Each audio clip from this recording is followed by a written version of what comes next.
বিএনপির স্থায়ী কমিটির সদস্য আমির খসরু মাহমুদ চৌধুরী অন্তর্বর্তী সরকারকে হুঁশিয়ারি দিয়ে বলেন, দ্রুত নির্বাচন না দিয়ে ক্ষমতায় টিকে থাকার চেষ্টা করলে ভয়াবহ পরিণতি হবে। ভোটাররা ভোটের মাধ্যমে যাকে ইচ্ছে তাকে নির্বাচিত করবেন। এটা নিয়ে কেউ খেলাধুলা করলে শেখ হাসিনার পথে যেতে হবে। এখানে অন্য কোনো কিছু করার নেই। বুধবার 1 জানুয়ারি বিকেলে বাংলাদেশ জাতীয়তাবাদী ছাত্রদলের 46তম প্রতিষ্ঠা বার্ষিকী উপলক্ষে চট্টগ্রামের 16 শহরের বিপ্লব উদ্যানে র্যালিপূর্ব এক সমাবেশে এই হুঁশিয়ারি দেন তিনি। বিএনপি নেতা আমির খসরু বলেন, আন্দোলনের নামে আজ আমরা নতুন নতুন বয়ান শুনছি।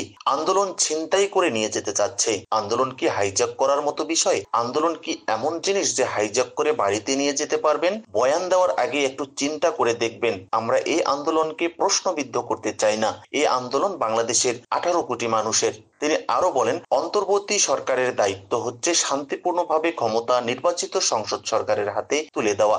এর বাইরে আর কোনো দায়িত্ব নেই। আর যে সংস্কারের গল্প করা হচ্ছে সেগুলো হবে আগামী সংসদে, অর্থাৎ নির্বাচিত সংসদ সদস্যরা যত সংস্কার প্রয়োজন তা করবে।